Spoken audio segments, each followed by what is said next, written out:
Hi there, and welcome to the Skylight Books author reading series. If you'd like to learn more about us and our many upcoming author events, please visit skylightbooks.com, where you can browse our inventory, buy books, and join our Friends with Benefits Club. You can also follow us on Twitter, Tumblr, and Facebook. To speak to a real live bookseller like me, please call 323-660-1175. Thanks for your support, and enjoy. My name's Amanda Fletcher, and I'm the Emerging Voices Fellowship Manager. I was also a fellow in 2012. So I've been part of the meet and greet probably since 2012.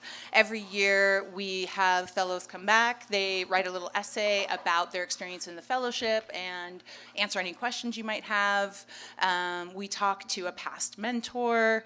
This year we have a 2014 mentor, Melanie Thorne, here to tell us about her fellowship experience. I will say that every mentor-mentee relationship is different. So we'll have the 2019 fellows. They're going to talk about their experience with their mentors and answer any questions that you have about the application. And then we'll break and have some lemonade. I don't even know what we're drinking. What are we drinking? Watermelon cucumber juice. It's a delight. You should have some. Some has vodka, some doesn't, so be sure to ask before you pour it yourself. Okay, so the application is open now. It opened April 1st. It's going to be open until August 1st. We have recently merged with Penn America. Actually, we've had a full year with Penn America. So all of our timing is on East Coast time, so it's a little confusing when you open the application. The application closes 11:59 PTSD. Seriously, that's how it feels. Actually, it caused a lot of PTSD last year because we closed it 3 hours early to conform to Eastern Standard Time, and it was a problem. So this year we did not do that. So that means people in New York get a couple extra hours. So I'm sorry, guys, I don't know what to do about that. Penn America champions the freedom to write, recognizing the power of the word to transform the world. For its part in that mission, Emerging Voices provides underrepresented writers who are isolated from the literary establishment with the tools they need to launch a professional writing career. So the Emerging Voices Fellowship grew out of a panel that was held in 1994 at the Downtown Library, and the panel was called Writing the Immigrant Experience.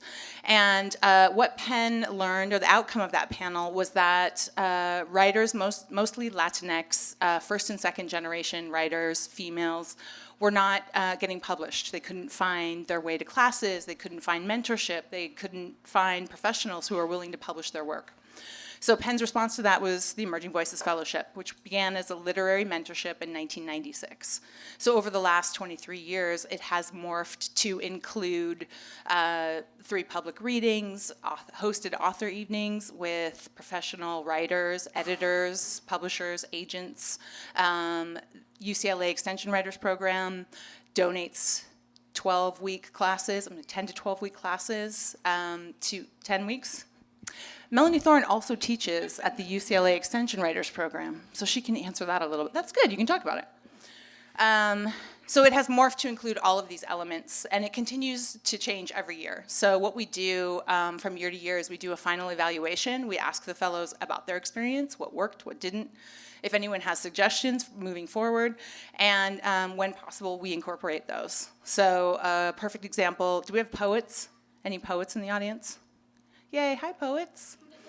So I think going back probably 2 or 3 years, for a while we were only awarding 1 poet a year. So we don't choose we don't choose based on genre. We choose based on merit, based on talent. So this year we've ended up with 3 fiction writers and 2 poets.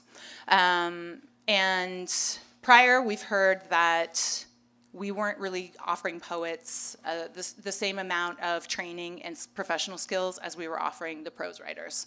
So we've developed a separate poetry track for poets. That means that instead of meeting with agents who were telling the poets, sorry, we don't represent poets, and they were getting real sad, we don't make the poets go to those evenings anymore, but they're yeah. It's a default emotion. Yeah. More poetry. It helps in the creative process. So, for example, tomorrow night, the prose writers are going to meet with a couple agents, and they're going to speed pitch their projects. And Dare and TK are going to meet with Judy Choi from Writ Large. But the accomplices, there's a lot of names that go along with what Chuan's doing now. You could talk about that a little bit, yeah. So that they can talk about what it means to put together a collection, how you pitch a collection, how do you publish, how do you make a living as a poet. I don't know if is that possible, but we try. Okay, so since 1996, 146 writers have completed the Emerging Voices Fellowship and have published over 56 books, a record that bests some MFA programs. So if you look at the card that's either still underneath your butt or on the chair beside you, you can see the link to get to the Emerging Voices page on the website, and you'll see all the information there. You can look at the alumni, you can look at publishing credits, you can see everything from who's teaching the master classes to the bios for this panel, who their mentors are. Normally we would have a mentor card giving you all that information, but I forgot it. So I apologize for that, but it is on the website. So we're choosing 5 writers a year. We accept applications nationally. So we're trying to get people to apply from all over the US. The only hitch is that you need to be living in Los Angeles for the duration of the fellowship, which is January to July of 2020. What makes that further difficult, I think, is that the stipend is not enormous. Maybe you've noticed that. Traditionally, it's $1,000. The last 3 years, we're going into our 3rd year, Pasadena Literary Alliance has generously donated and allowed us to increase the stipend to $2,000. So it helps with buying books, driving expenses, childcare, anything that you can think of generally that might help to ease the process. What do you think, guys? It was better to get $2,000 than $1,000? Nobody complained about that. So we're going to talk about all the components of the fellowship tonight and answer any questions you might have about what you get and what you have to do to get it. But the thing I hear again and again, and even said myself when I was a fellow, was Emerging Voices allows you to claim a writer, allows you to call yourself a writer, whether that means you're making money from being a writer, whether you publish a book, whatever you're doing. If you're getting up and putting pen to paper, you're allowed to call yourself a writer. And with that, I'm going to introduce Anthony Hoang. He's going to read the essay that he wrote for his outreach project where he diagnoses the disease. Anthony. Thank you. So this is like the closest I'm going to come to being a doctor, which is my parents' dream. But so I wrote a treatment plan for writers. I had a sickness, the symptoms. I suffered from a lack of meaning and an insatiable spiritual hunger. I spent most of my young adulthood building a stable and well-rounded life. It included a job in finance that had a matching 401k, spontaneous trips to places like Istanbul and Morocco, and a membership to an expensive gym that had lavender-scented towels. Except these things didn't satisfy me. I had wanted to tell stories ever since I was a child, but I convinced myself it wasn't a reasonable thing to do as a career, and I let that dream be unfulfilled. When you're raised in a household and a culture that tell you that a stable job is all you need to be happy, you feel guilty for having dreams beyond that. My parents were not only immigrants from Vietnam, but they were also children of immigrants from China, so practicality is in their blood. They never considered anything related to the arts a viable career. I essentially did all the things that would make my parents proud. I tried everything to fill the void that existed in me except for writing itself. The diagnosis. After years of denial, I finally diagnosed myself as a writer. The treatment.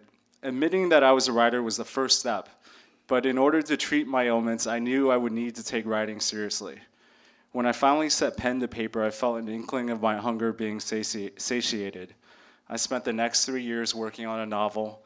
I watched YouTube videos of instructors diagramming examples of story structure, took a free online survey course on the American novel after 1945, and attended my first writing workshop.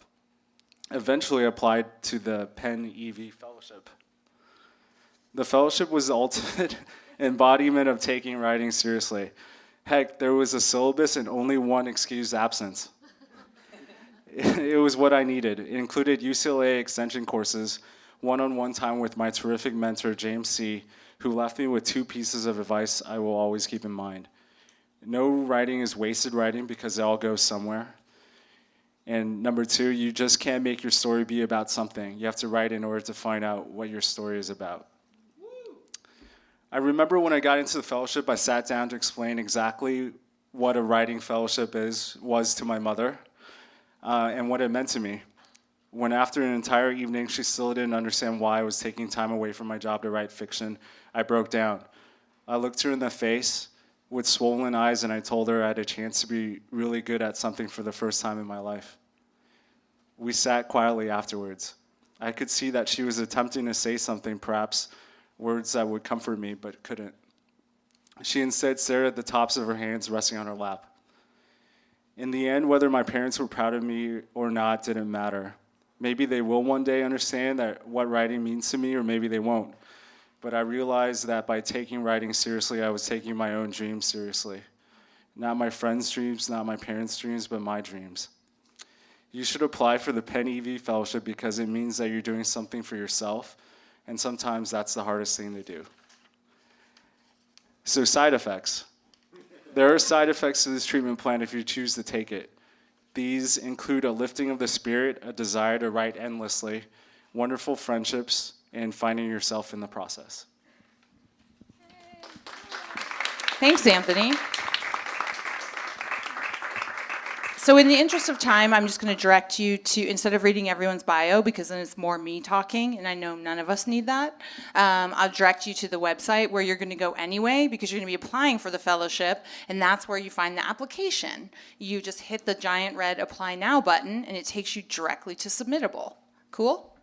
Yes, I got a thumbs up. Okay, so this idea of Anthony, I think, really did a good job, and that essay was a hard-won essay, so I really want you to maybe give him another round of applause, because we did a lot of drafts. Anthony did not want to talk about himself. I made him. He loved it, as you can well tell. Okay, so this idea of being an underrepresented writer, isolated from the literary establishment. We're going to move on to TK's essay, and she's going to read that, and then we'll talk a little bit about why Anthony and TK both felt that the Emerging Voices was a good fit for them, and why they applied. Hello, everybody.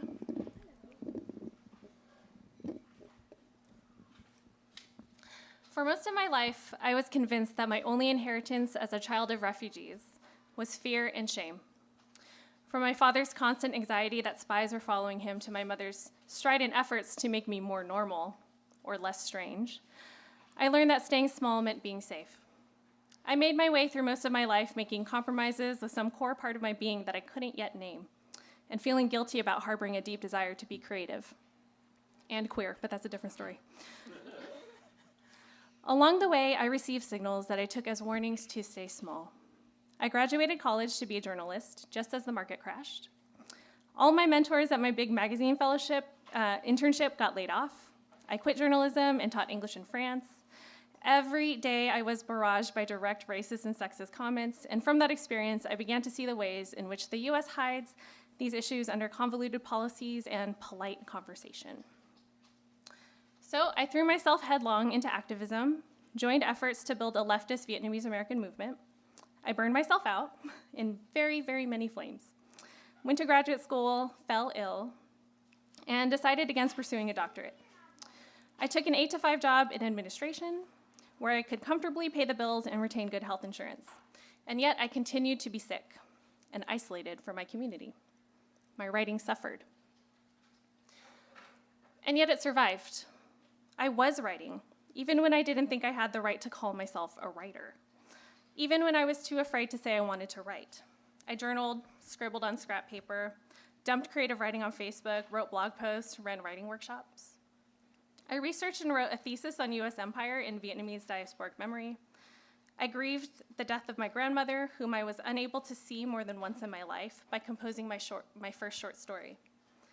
And each April, since I met artist and activist Tracy Kato Kiriyama over 5 years ago, I wrote 30 poems in the month of April, every National Poetry Month.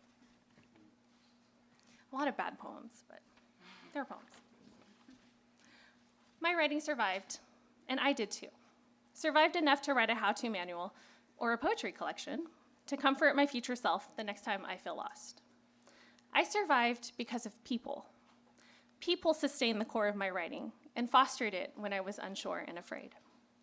I couldn't create alone, and their support showed me that I didn't have to. They wrote with me, shared stages, created workshops, kept repeating that I was ready even when I refused to listen. They also showed me how to build an intentionally political literary community.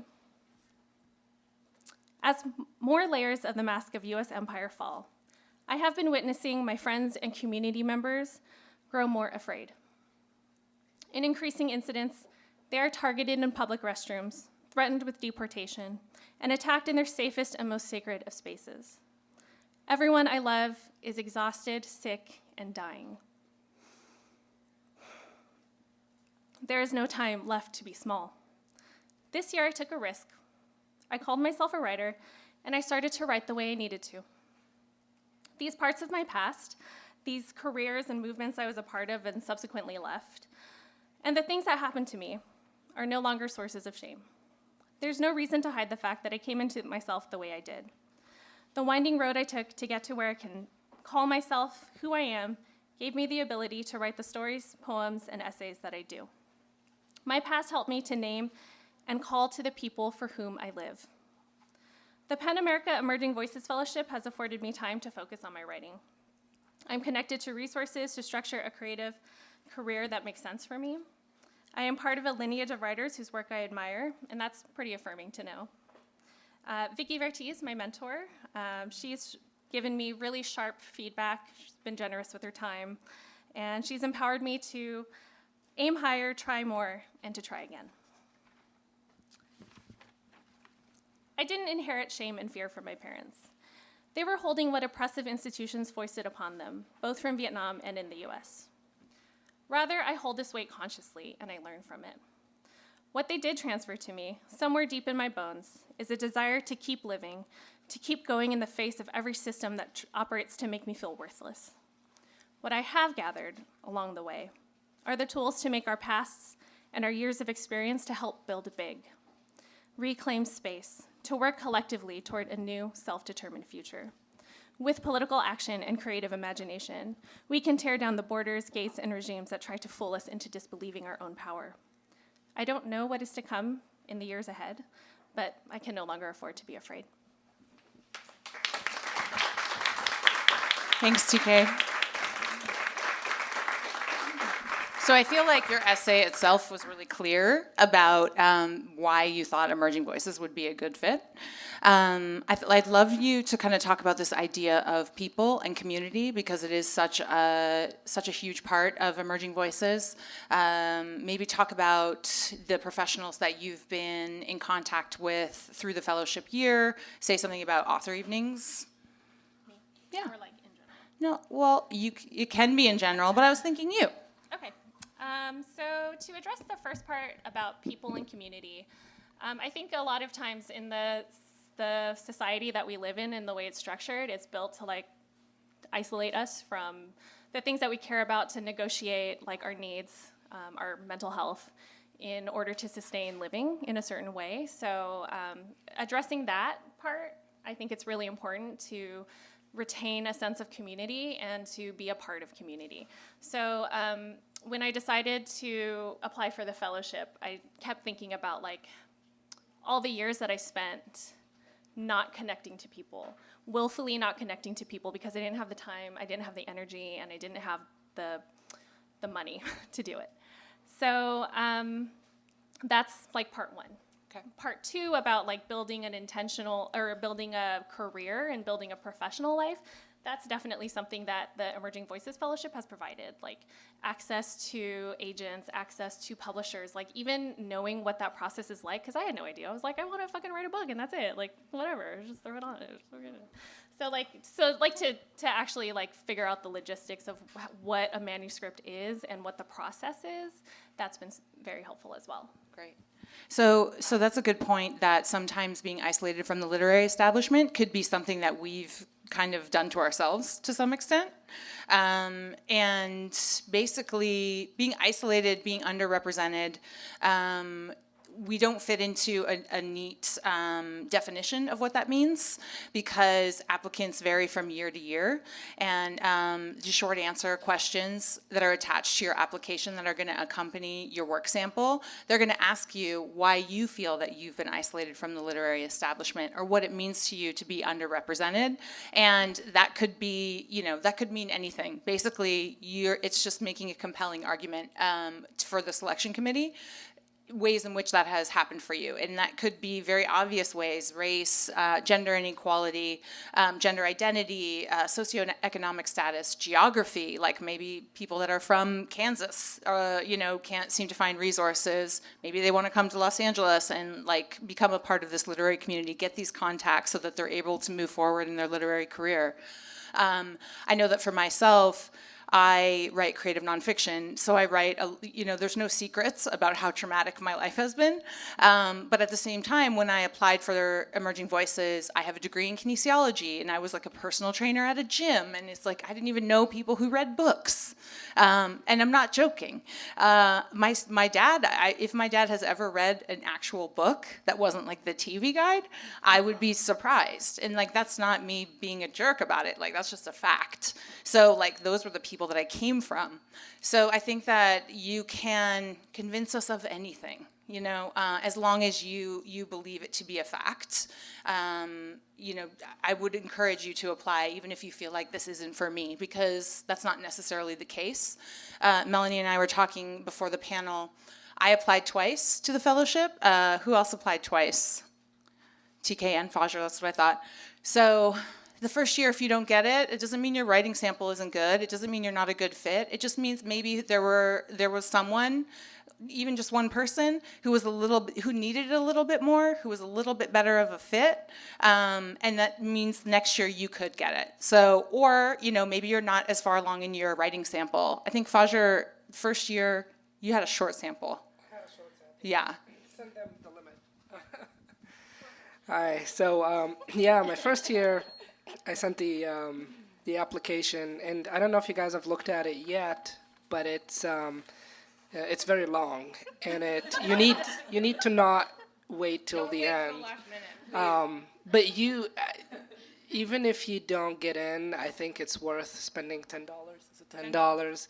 And submit the application, because as you answer these questions, it'll force you to think about why you're writing, what's your project, what's your timeline, kind of what's the purpose of your writing. And you'll kind of learn something about yourself, similar to how you learn something about yourself by writing short stories, for example. So, my first year, I sent the application, and the sample, it tells you, sorry, Amanda, it's very vague. It just says, send us a sample up to 20 pages. Do not send over 20 pages. And I had one published story at the time, and I'm like, okay, perfect. It's only 5 pages. Works perfectly. But I think what they want to see is send 20 pages. Don't just send one page, because that's all they can see of your work. They don't know what else you've written. So send them 20 pages. What I did in my second year is that I submitted multiple stories, but I could also send an excerpt of a story so that they can get a variety. But also you can send, if they want 20 pages, you can literally send 20 pages. No, I don't think 20 is the magic number, but I think 5 is not the magic number. So, don't send 5. Good guess.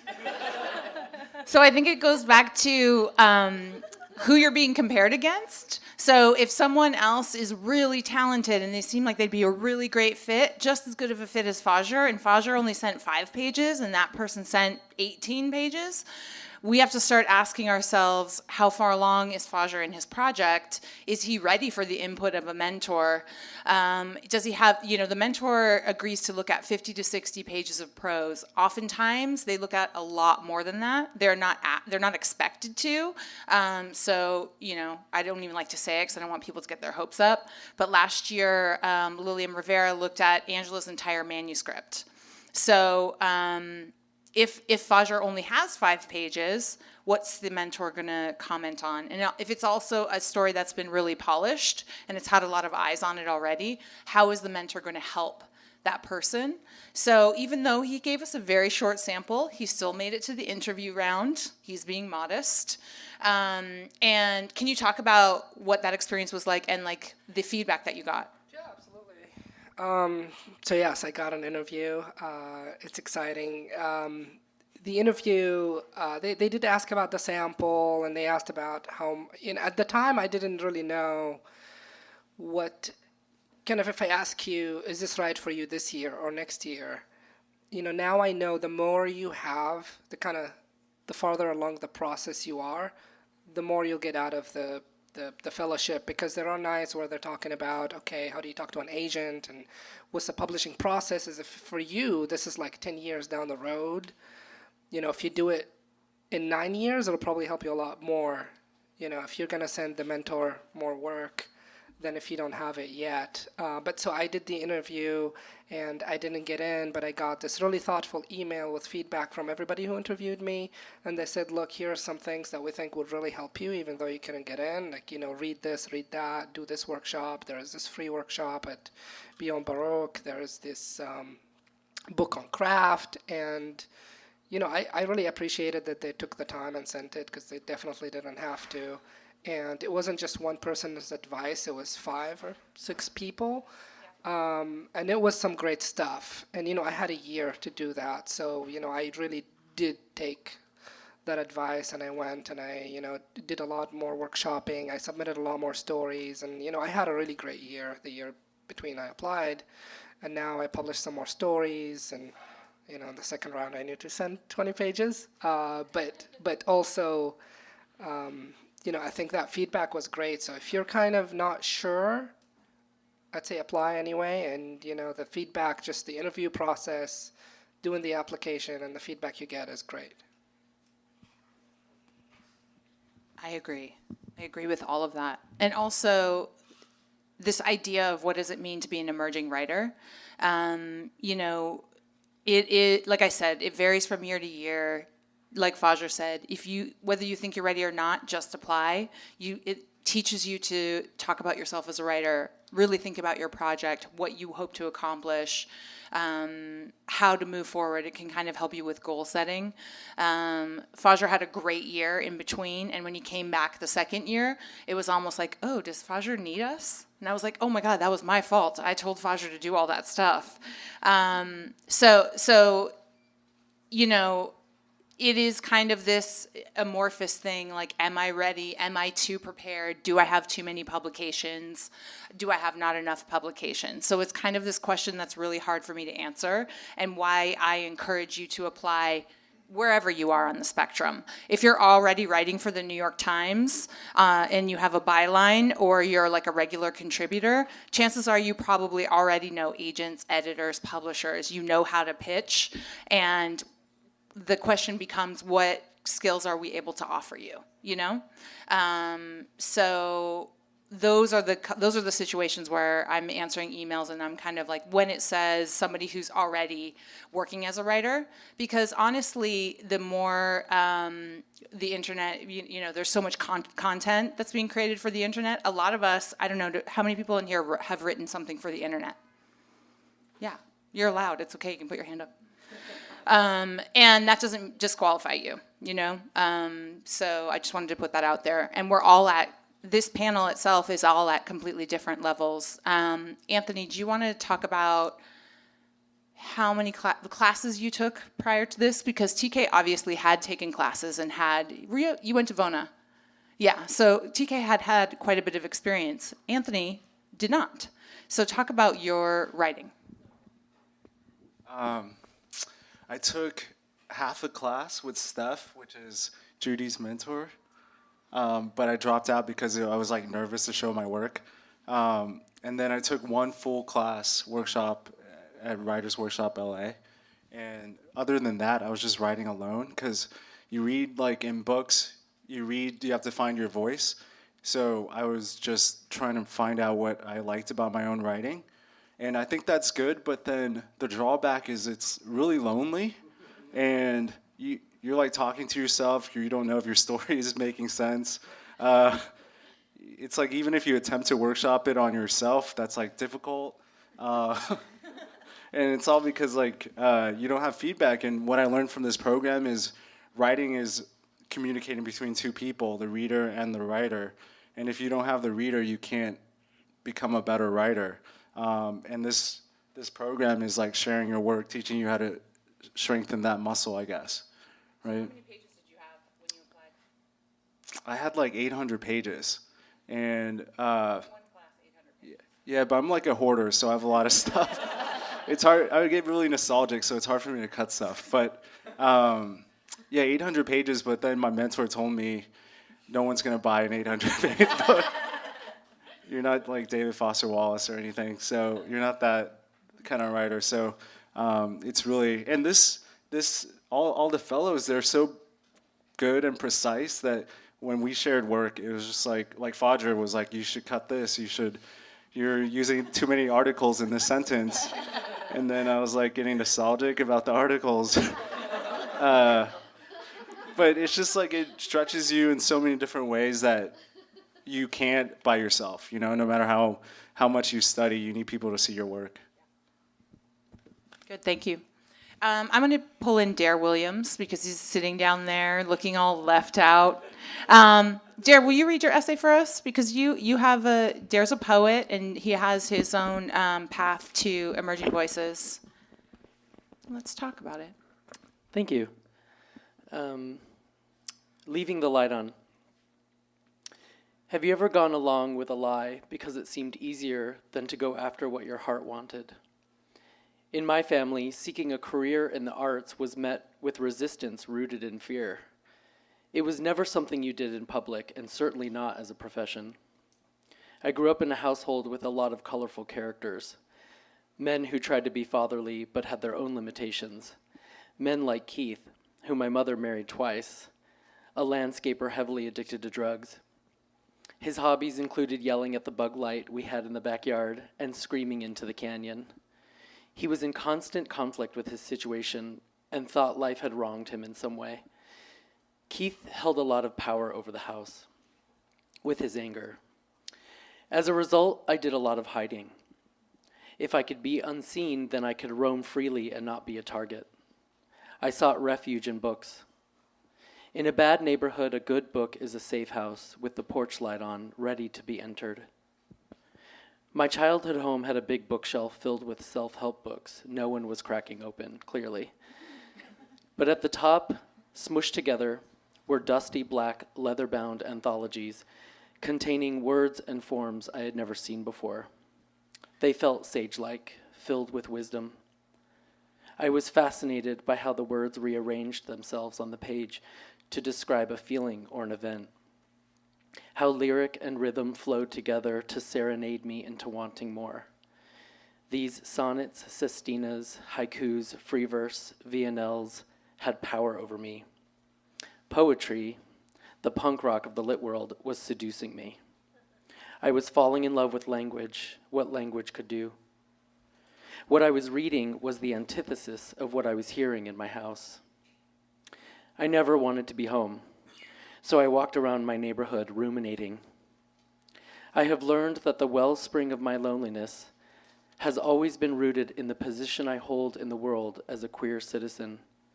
I am compelled to soak in the language of my community, to observe the environment and then respond, to engage as someone who is haunted by words. I tried to leave writing twice, refusing to believe it was possible this practice had chosen me. I denied the need to write and told the muse to get off my back. But no matter what I did, words found their way to me, pestering and whispering. As a writer, I am out in the world, head down, furiously typing on my notes app while taking the train, writing on napkins at restaurants or cafes, in closets at work, on break, on a company's time, on receipts, envelopes, in journals, and at times even my own hand, asking someone for a pen when I am caught without one, and a word or phrase comes through me, and I have to fall deeply for it and stop everything to catch it. Because if I don't, it will move on and find someone else. That is how I express gratitude. I let the words hit me and stop me in my tracks and say, okay, let's go. I am a writer. Saying it here and now and out loud to you means that I cannot abandon this need to describe the world around me, to reconcile my past, to indulge in future tripping, to sit in the seat or anywhere and be word drunk, to create a container for my grief, to be surprised by myself and others, to look at the world with fascination rather than fear. Language is the salve to my restlessness. Form is my playground. Calling myself a writer means that I am smashing old narratives that scream, no, you aren't, no, you can't. And if you are reading this or listening to me, I suspect that you are a writer as well. And for that, I apologize, and I welcome you. Poetry has saved me, and the hope is that it will continue to save my life. And my hope is that it might do the same for you. When I was told about the Emerging Voices Fellowship, I shut myself in and worked on the application as if I had nothing else in my life. And the truth is, I didn't. What I did have was a kernel of confidence that maybe this was right where I was supposed to be. Being accepted into the fellowship meant that what I thought of myself was true, or that what I thought of myself was untrue. To have an organization like Penn tell me that I was a writer made me feel both a moment of perfect alignment and terror. It was a message to say, keep going. I have something to offer. To be involved in a cohort that is loving and supportive, to find people who think like me, and to be part of the EV chorus is the familial writer dynamic I have been searching for.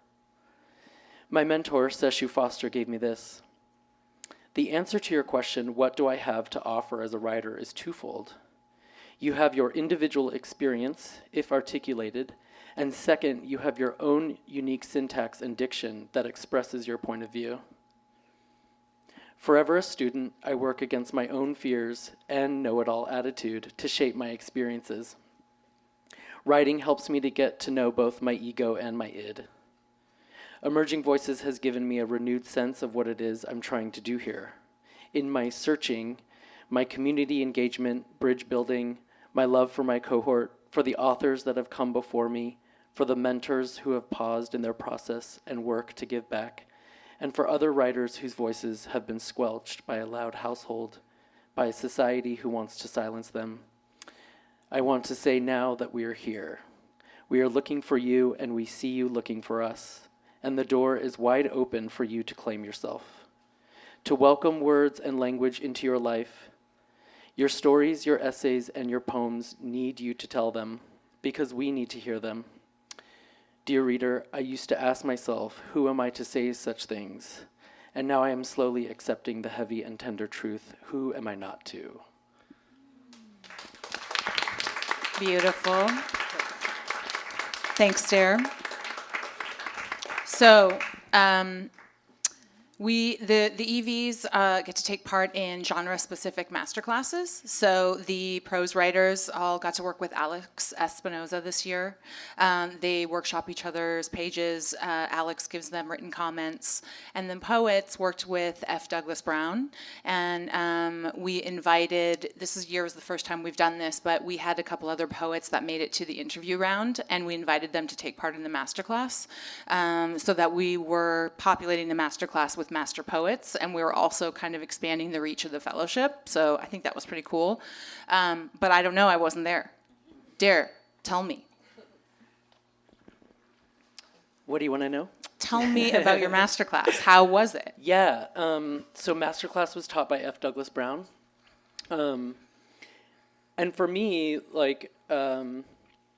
before before applying for the fellowship, I had only been through one sort of workshop, which was like a week-long workshop through Homeschool Claremont.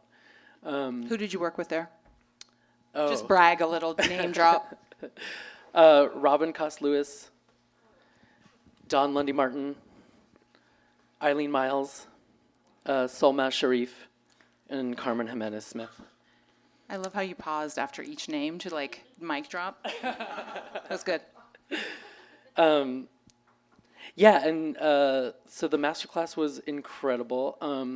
Doug really, like one of the first things he asked of us, which I haven't really been asked before, was like, what are you chasing, you know? And like, how are you cultivating your obsession? Everyone had really, really strong work. And for me, like, I'm always looking to strengthen my workshop abilities. I'm in awe of people who can just like diagnose a poem right away. I tend to take my time with it. So everyone else was just brilliant. And I was a little insecure, and that's okay, you know, because I come from a different type of background. I'm not academic. But the way that the class was structured was that it just felt like Doug treated us all neutral and gave us a lot of prompts, was very generous. The way that the workshop was structured in terms of praise and then questions and then praise, which I really love. I love a compliment sandwich. And I think that the side effects, as Anthony said, from that workshop really produced a lot of great work from everyone who attended.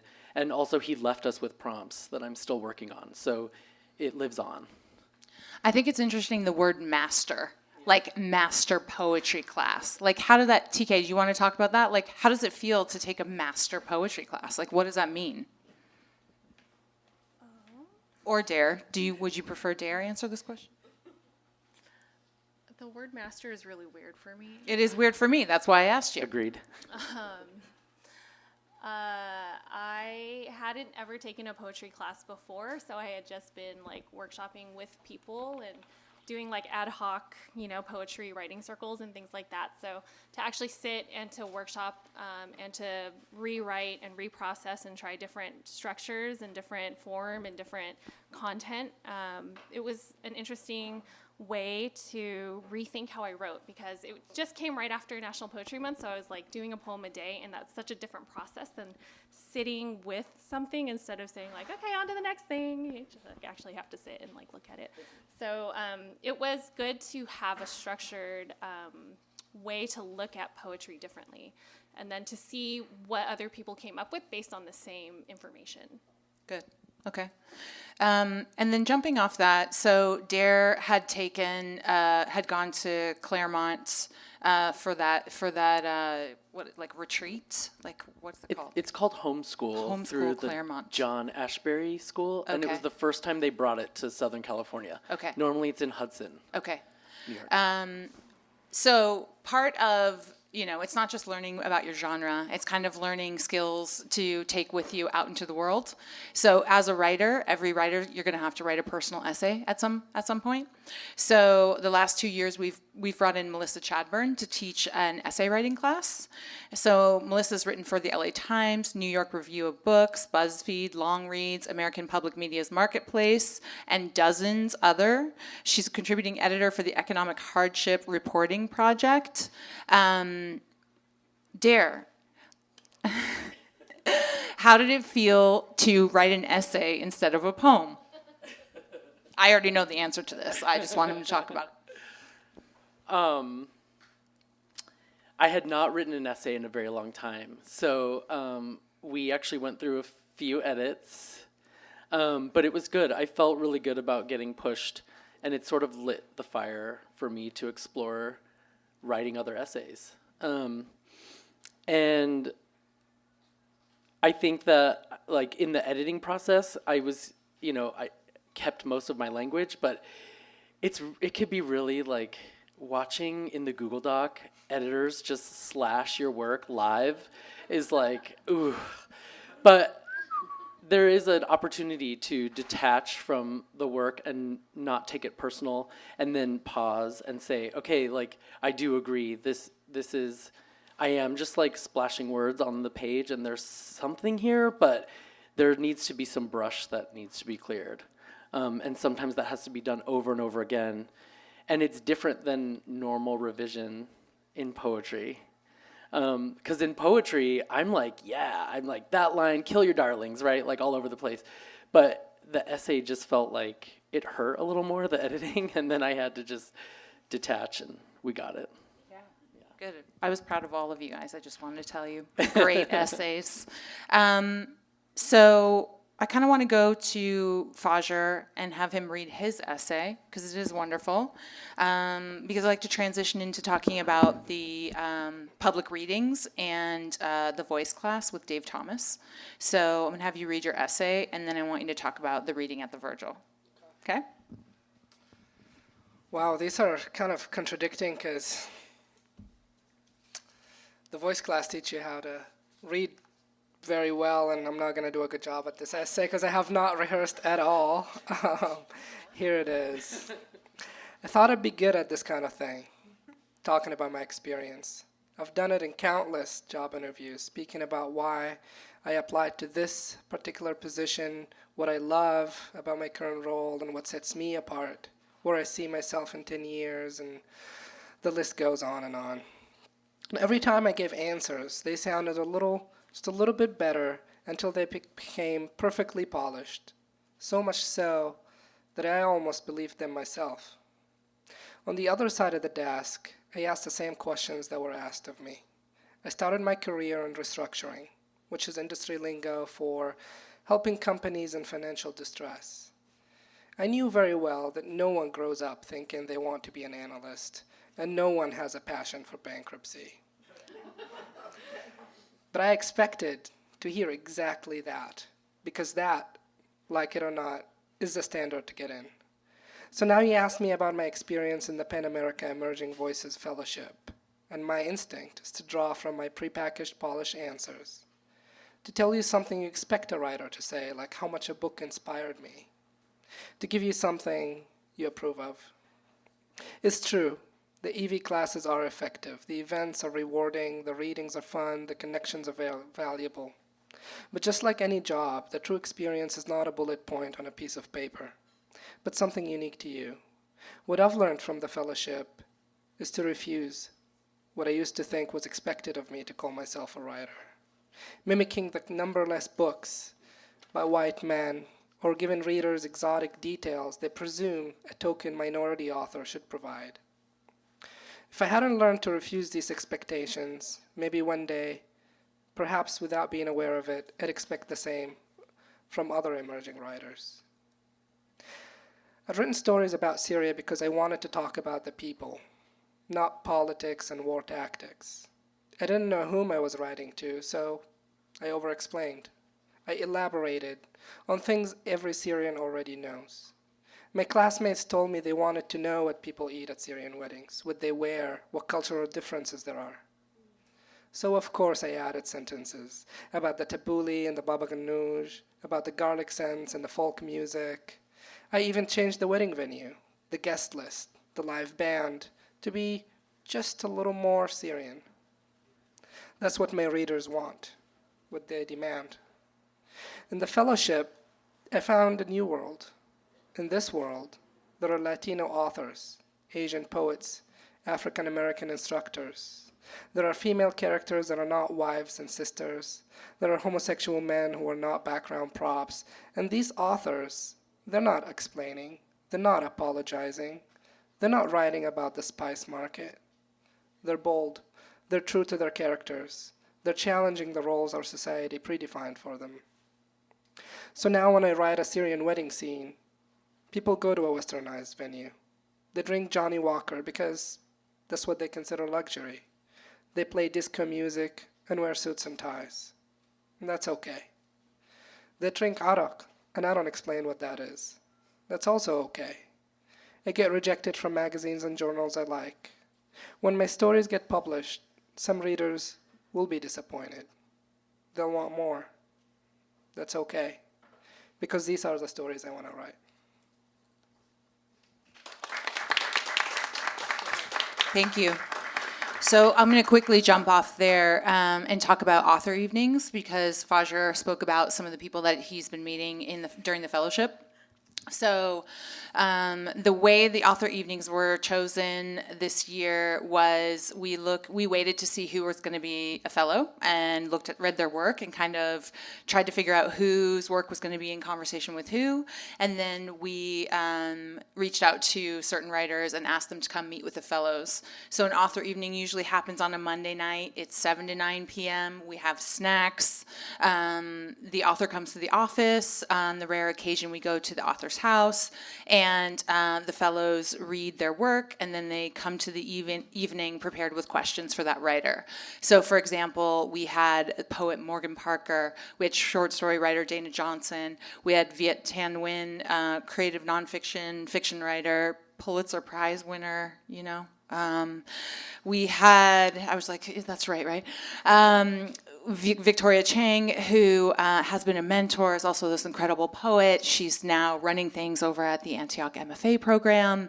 Jumping off of that, Antioch has now decided to offer a fast track to Emerging Voices alumni. So if you've gone through the program and you're looking to get your MFA, instead of 4 semesters, you only do 3. So they're counting like what you're learning in the fellowship and working with your mentor, UCLA Extension Writers classes, master classes, as a semester of MFA study. So you can also apply for additional scholarships. You can apply to do some teaching, get some teaching credit. So Victoria's over there trying to figure out how to kind of give Emerging Voices the recognition that it deserves, and continue to allow people to write the stories that they want to write, not necessarily, what they're told to write, I guess, in a traditional, somewhat homogenous writing community. So these guys get to read 3 public readings. So the first one happens in January. It's a welcome party. It's like their introduction to the Los Angeles lit scene, I guess. For the last few years, it's been happening at Lace, which is a gallery on Hollywood Boulevard. This year, the mid-program reading happened at the Virgil.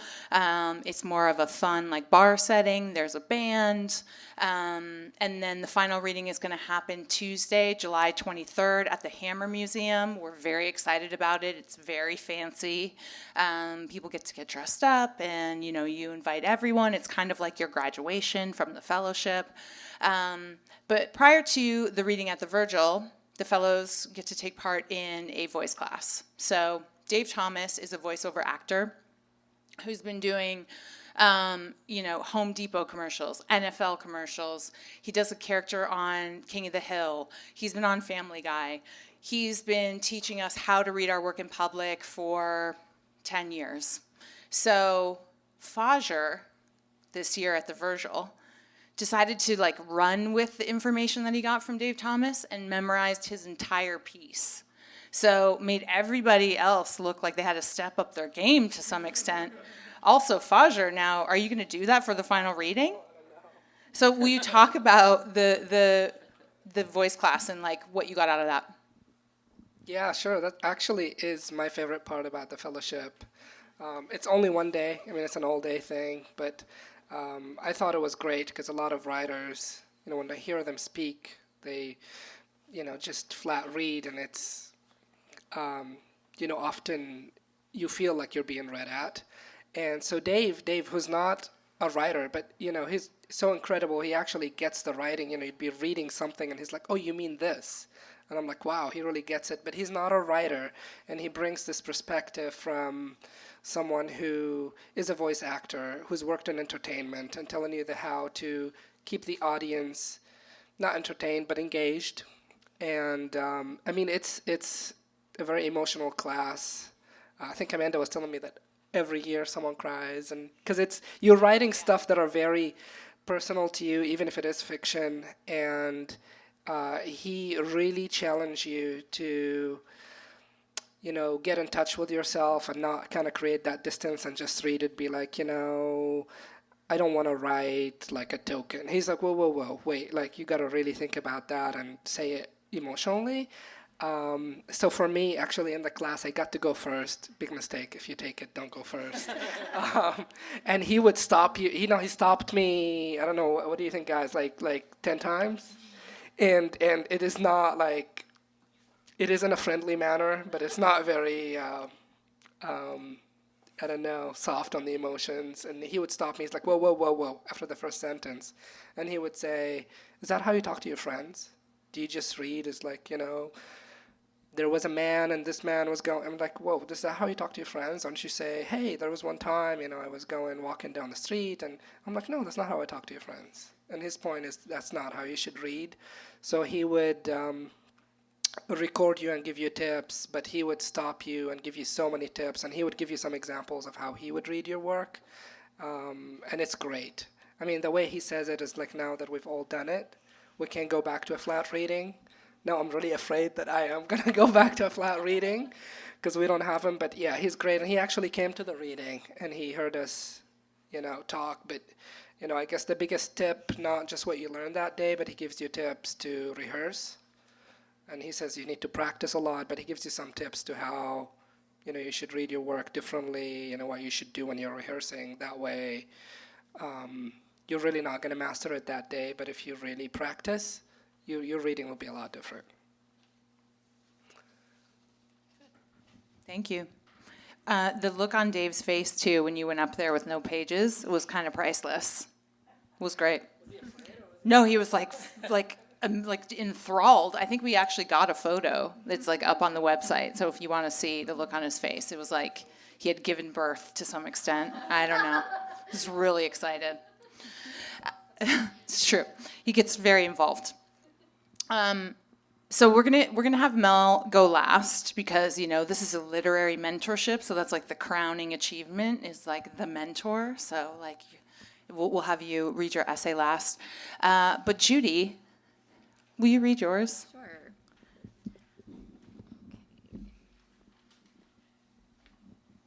It's not as deep as everybody else's. It's really funny. All right. I was a writer in hiding and sort of still am. I took classes, joined writing groups, and went to workshops, and showed a few people my work. I need air quotes here because I didn't get paid to do it. Nobody was sitting in a conference room waiting for me to sign off on it. Nothing, not even one little thing in the world was going to fall apart if I didn't write a short story.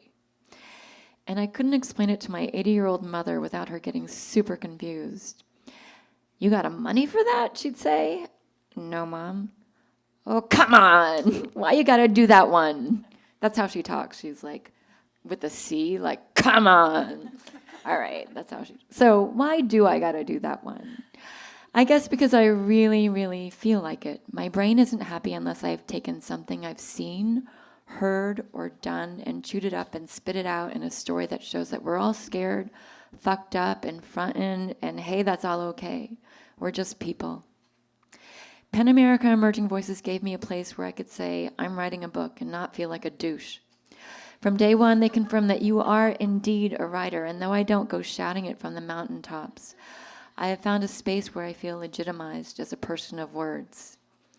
This was a big hurdle, mentally and productivity-wise, to overcome, to feel like I can take myself seriously between work, parenting, and washing dishes. Before PEN, writing was a forbidden luxury, and I rolled my eyes at myself every time I sat down at the computer.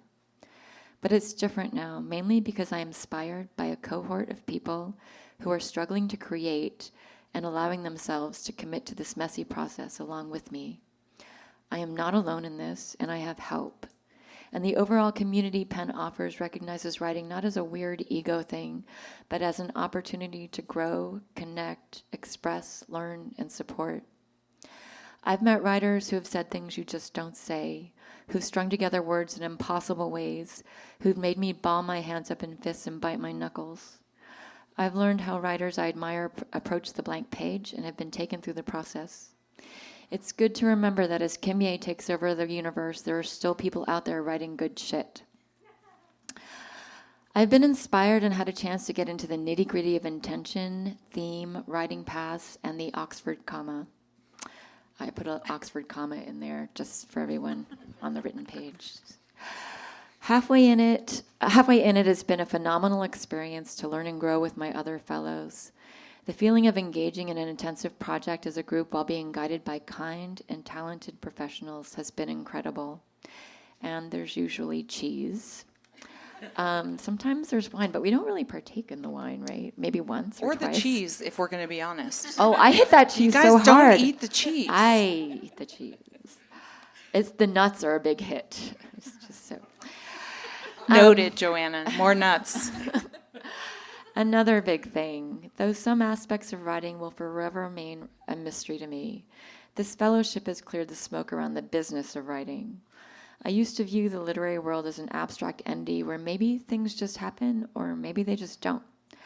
Now I know how to move forward, take steps. I know how to finesse a submission and how to talk to people about my work without feeling like I'm going to burst into flames. Emerging voices introduced me to a world where writing is core, not vanity. Maybe a little vanity, but way more core. It has been a terrific reminder that through words, other people exist in pain, pleasure, confusion, vigilance, humor, and compassion.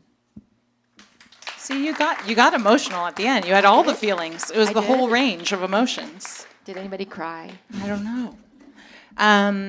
Talk to me about the masterclass before you give up the microphone. What is it like to workshop your fellows' work? That was one of my favorite parts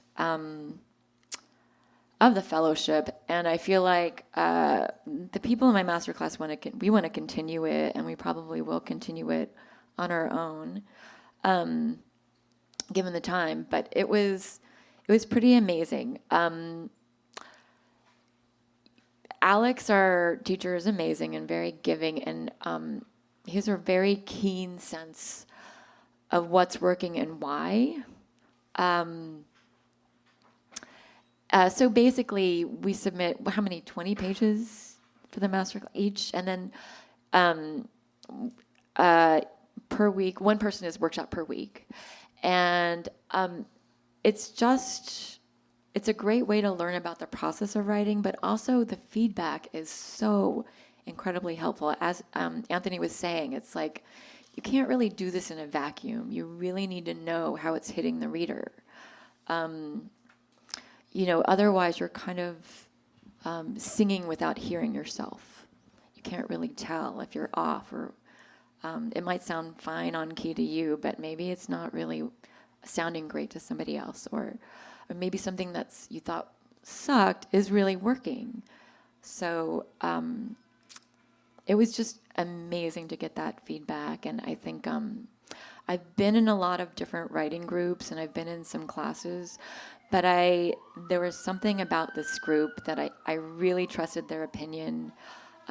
There was such tremendous focus on the work. I don't know if any of you have been in kind of cobbled together writing groups, and sometimes people don't end up talking about their writing, they talk about their divorce, or so it's just kind of amazing to have that tremendous amount of focus on your work, and to be focusing on somebody's work and engaged with them at that level. Great, thank you. Yeah. So as you can tell, you get a lot of eyes on your pages or on your project. So your UCLA Extension Writers Program class, you've got a cohort there. Your master class, you have a cohort. The last couple years, too, we've added a personal editing session with Julia Callahan from Rare Bird Lit. So she reads 20 pages and she provides comments as well. But, as I've mentioned, this is a literary mentorship. So arguably the most significant relationship that develops, hopefully, it's not always like sunshine and roses, but you're paired with a mentor based on your pages, what you're writing, what they're writing, what you talk about in your interview, what you want to work on. So there's a lot of feedback that goes into choosing your mentor. And then your mentor meets with you in person 3 times. They read 50 to 60 pages, 20 to 30 pages of poetry, right? Because poetry's single-spaced. It's not like we're not shortchanging them, don't worry. And they attend at least 2 of the public readings, and then they write this beautiful, heartfelt intro for their fellow at the final reading, which is a new thing that we've just started doing. So sorry you didn't get to do that, Mel. Yeah. So, Melanie Thorne, will you read your essay about your experience as a mentor? Sure. It's also not as serious and emotional as everyone else's. But so the first time I met my mentee, Maggie, at a coffee shop in Beverly Hills, we talked for so long she got a parking ticket. I felt so bad that I offered to reimburse her, which she politely refused, so instead I bought her a bunch of books. It was the beginning of a beautiful friendship. We were both nervous before meeting, worried about spending the next 9 months. We started sooner than they do now, working together, but ending up being called, as Libby called it later, a true love match. Libby was the previous EV. She was the before Amanda. The previous Amanda. We felt almost immediately comfortable with each other and were gabbing away like old friends about our favorite writers and books, the crappy jobs we'd had, our fucked up families. I don't know how Libby was able to foresee that we would click, but Maggie and I are both grateful for her crystal ball. We will be friends for a long time. In addition, and we still are, we keep in touch, although she lives in the Bay Area now, so not quite as much as when she lived here. In addition to our personal connection, our writing aesthetics clicked as well. They were similar enough that I was able to understand what she was attempting in each piece, but different enough for me to offer perspective. I provided written feedback, and then we would meet in person to discuss, and we got excited about revision ideas together and talking through our problems and ideas. After that, there may have been drinks. For the fellowship, Maggie was focusing on a short story collection. We worked on 4 long stories together and 2 shorter pieces, and I looked at revisions for a few of them as well. At the final EV reading at the Hammer, Maggie read a story that had fresh revisions I hadn't seen yet. I had been making suggestions about dialogue in that story since it was the one thing not yet pulling its weight. And when I heard the new exchanges she'd written between her characters, I was like, yes! They were so perfect and well done. I teared up, even though I had read the story 3 times and knew exactly what was going to happen. I could not have been prouder sitting there in the audience, feeling people react to her words and her story, and knowing that I had played some small part in shaping that piece into the best version of itself. I feel like that final version of her story, which both surprised me and felt exactly right, encapsulates all our work together. I'd offer suggestions and advice, and Maggie would take that advice and apply it in a way that kept the story entirely her own. During the fellowship, she grew into her voice, gained confidence and direction, and it was such a joy to watch. I could gush about Maggie all day. This was a few years ago, so she has now finished the MFA program at San Francisco State University. But I will leave you with this. If I had lived in LA when I was eligible for this fellowship, I would have applied every year until I got accepted. This program changes lives. Love that. That's great. Thank you. And just a side note, I met Mel at the Virgil at a reading that was the brainchild of 2000, I want to say 10, but it could be 9, EV, Natasha Dione. She had a reading series called Dirty Laundry Lit, and Mel read from her novel, and I was like, oh my God, I need to know that person. It was a super creepy scene. It was like a bar. Yeah, it was amazing. Fun sexual abuse scenes. Yeah, it was awesome. It was really good. So is there anything that, like, I feel like that encapsulates, you know, your relationship with Maggie, but is there anything that you wanted to add about the mentor-mentee relationship or, like, advice that you could give to people applying for the fellowship, other than apply over and over until you get it? I think one of the things, because I've known some of the other EV fellows, and I think that not all mentors may be as active in connecting with you as I was or as some other people are. So I think you really have to be active in connecting with your mentor and asking for that feedback. But I think also just taking what you can and listening the best you can. And hopefully, you know, you're making good matches, so you're getting people who really understand your work and are supportive in great ways. And like, you know, Lillian read so much, and I don't know about your mentors, but I read at least 120 pages of her writing that during the fellowship. So I think, you get a lot of really good feedback from a lot of different sources, and the mentor is just one of those. And I think the extra benefit of the mentor is that you get that one-on-one time. So you get the written feedback, and then you also get time to ask questions or actually brainstorm ideas. And I think that's really, really helpful for writers, for all writers. Yeah, I think that's really important. That whole idea of you're responsible for the contact. So even if that person isn't really that responsive, like keep hitting them because they've signed an agreement to do this thing. And sometimes they're just really busy, they're scatterbrained because they're writers. I mean, writers are weird, lonely, isolated people often. So maybe they don't want to leave their houses, and you just have to nudge them a little bit. Yeah, true story. Yeah. So that was kind of your experience, right, Judy? Because Steph had the book out and she was busy at first. Yes.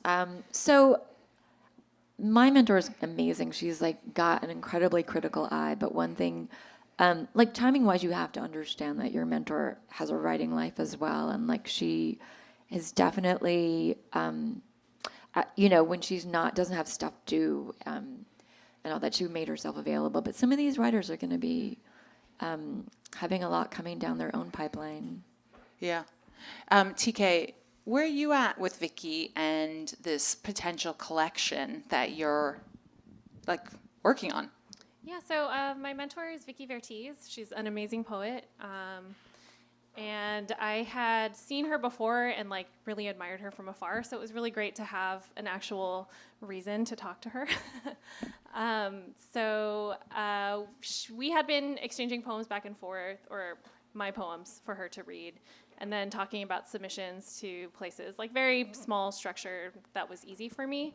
And then she sat me down one day at one of our meetings and said, you're ready for a collection. You don't need a chapbook. You don't need anything right now. All you need is to put your poems, 40 of them in a document, and show it to me. So that's how we kind of came to it. And so she kind of coached me into believing that I had a collection, even though I kept saying no, all these old poems, those are my old politics. I don't know. And then she's like, this is part of you. This is it's okay to not be ashamed of your past. So yeah, that's where I'm at. Yeah, good. Thank you. Also, Vicky's, I think, a life coach, so you got lucky there. Yeah.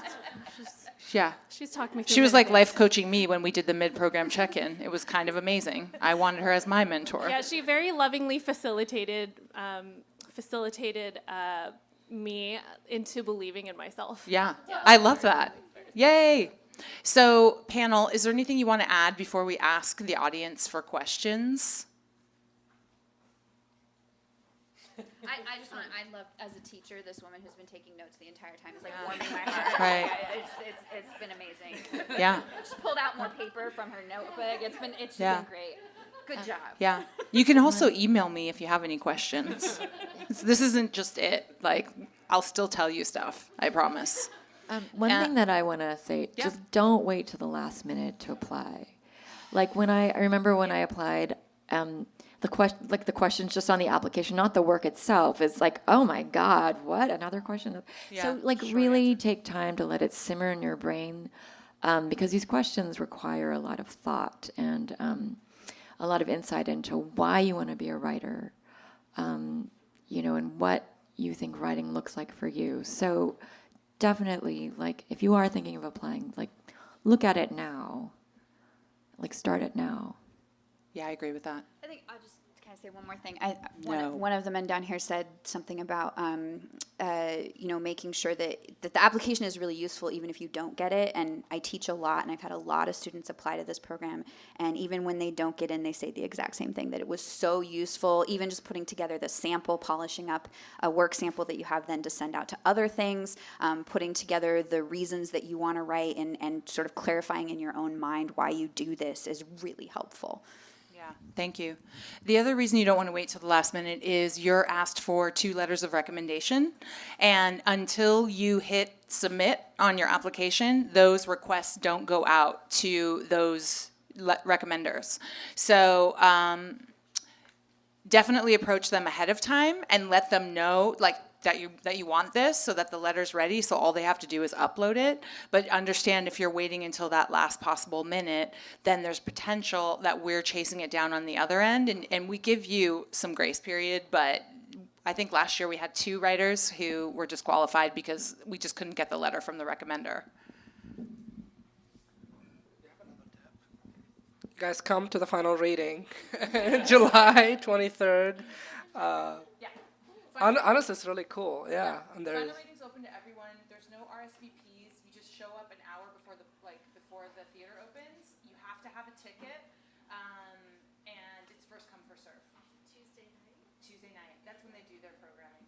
Yeah. In Westwood. Good luck. Yeah. But there are a lot of other events. Took me 2 years to get into the program, but I went to so many events. Not always because I wanted like FaceTime and learn about the fellowship, but Penn has a lot of cool events. I went in Orange County was one. One time the Paris Review partnered with Penn and they had a reading, and which is like really amazing. You get to meet their editors. So sign up for the newsletters. I don't know, Amanda, do you want to tell them what the email or what? Thank you, Fajer. I actually have a iPad over here where I can take your name and your email address, and you can be added to the list so that you see what's coming up in Los Angeles and also nationally if that kind of thing interests you. We just had an event with Elaine Welteroff at the Black History Museum. I think like 900 people showed up for that one. We have things happening all the time. I'm not really sure what we have coming up. We have a summer salon series. So the best thing to do would be to leave me with your name and email address, and I can just add you to that newsletter. Also, George works at our office. Yeah, he might be ready to go, but this is another reason that I got the fellowship, because I'm someone who needs an emotional support dog. So there you go. Any questions? Yeah. I guess I'm close enough to use the mic. My question isn't super profound, but do you have thoughts on who one should have as a recommender? Like, my situation is I've been out of, you can tell by looking at me, I haven't been in school in a while, and I have a job that has nothing to do with this kind of writing. So I'm just kind of a little bit at a loss of what people do in my situation. Excellent question. So we like it if someone has familiarity with your writing. If that's not possible, it can be someone who just can attest to your ability to complete a long-term project. So it could be someone from your office.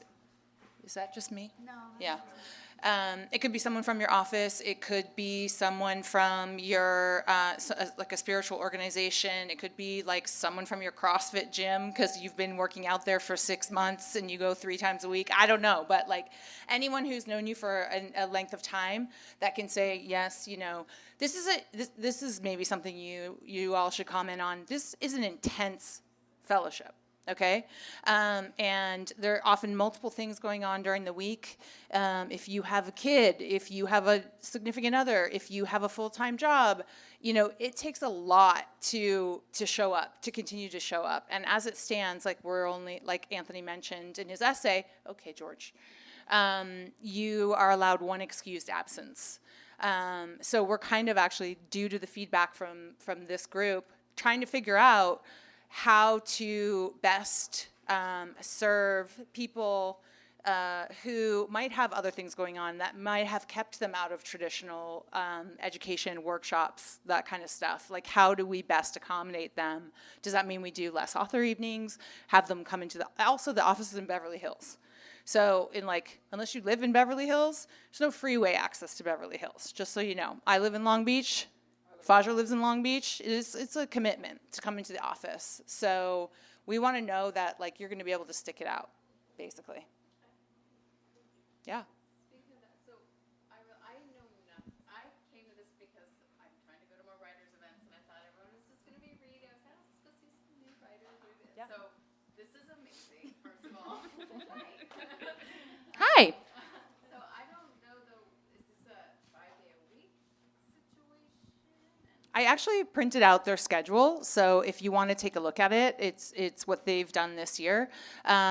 Usually the goal was like to have an event a week. But then when you can take into consideration that they're doing a UCLA Extension Writers class, they're doing a volunteer project, which we did not talk about. They are doing master classes. They have hosted author evenings. They're meeting with their mentors. We've added in extra workshops. They did the personal essay workshop. They did a professionalization workshop with Kima Jones. What else did we do, guys? What else did we add? Submissions workshop, voice class.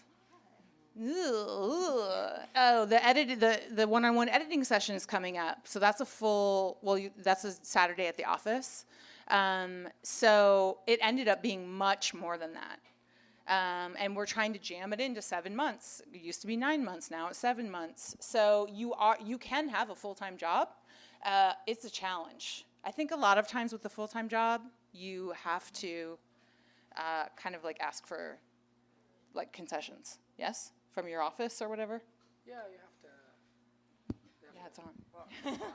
I can comment on that. I mean, I think it is definitely doable. It's a commitment, so you'd have to, I think like almost every Monday, Tuesday, but everything is in the evening. Things start at, I think the author evenings at around 7, most of them. So if you have a job and you just tell them, hey, Mondays I'm going to leave at like 6, it is far, so it's going to take you an hour to get there.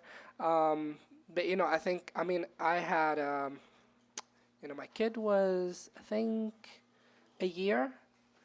And, we had to end up, we got a puppy who was like 6 weeks old. And I had, a full-time job, I work in finance, and I did it. But, I'm very passionate about this topic because I think a lot of people were locked out of a lot of things when they have children. And I think it shouldn't prevent anyone, especially not from something like this, because they're promoting people who are locked out of, the literary community. So I think it's totally doable, but it is a commitment. You should totally look at the schedule. It is overwhelming. The first day we looked at it, I was really overwhelmed. But as you go through it, it's not as scary as it looks. Do you guys want to? The schedule you guys got has like multicolors. We had colors. I still don't know what the meaning of them are. It's a rainbow. Cool.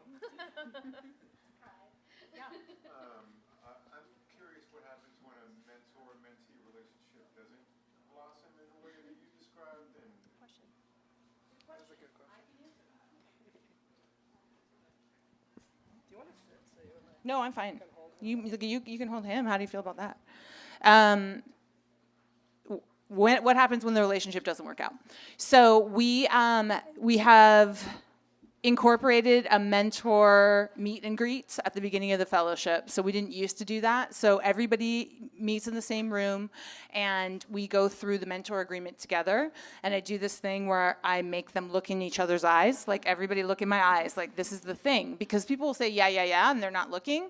And information gets lost. And we used to just meet with the mentors and not have the EVs be in the room, but it was like, okay, this way, everybody's on the same page. This is what's expected of you. Set up your first meeting. Like, we're really trying to set everyone up for success. I tell the mentors and the EVs, like, if there's any like sign of problem, please tell me. Either call me, text me, email me, whatever, and I'll try to mediate it in some way. A lot of times people don't want to do that because they don't want to be like the pain in the ass person. And I love the pain in the ass person, so I'm always like, bring it. Sometimes we get to a mid-program check-in, so we do one in May, and I talk to the mentors and I talk to the EVs, and I'm like, what's happening with your relationship? And if something needs to be massaged, the meetings haven't happened, they're not really that long, someone's not understanding the feedback they're getting, or they're not getting feedback. Like, the mentor agreement was signed, it's very clear what's expected of them, so I can go back to the mentor and be like, hey, what about this, what about that? So I kind of try to massage it a little bit to see if we can kind of get it back on track. And then I've been working with the fellowship since 2015, and this has only happened once since I've been there, where we actually had to replace a mentor. And I have a running list of people, and so it kind of happened probably within 2 weeks. But it was like something where the fellow didn't want to tell me and she didn't want to be a pain in the ass, and it was like this could have happened a month ago, but I needed to know. So that's the hope. And if there's a problem and I get in there and we email, I just keep trying to hit it until we get it to kind of iron out almost. However many times I need to email, call, how many conversations we need to have, if all three of us need to get on a call, like whatever. But honestly, that has really not, we don't get to that stage very often. Yeah. Sometimes it's like, I don't understand the feedback, or the person's not giving me enough pages. Like a lot of times that's what it is with the mentor, is like, I expected way more work than this and they're not giving it to me. And then you'll talk to the EV and it'll be like, oh, well, I don't want to like overwhelm them or whatever. And it's like, no, that's your job. Give them all the pages. Like overwhelm them. You have them for 7 months. Like use that relationship.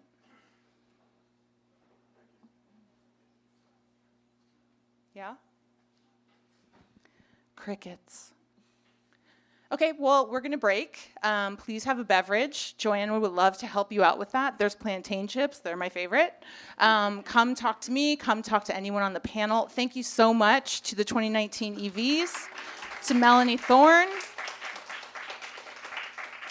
You are appreciated. Thank you to everyone who came out and listened to us. I really appreciate you. And any questions you have, come on over. You've been listening to the Skylight Books author reading series. Don't forget, you can listen to this and all of our other great podcasts at skylightbooks.com. Thanks again for stopping by, and we hope to see you soon.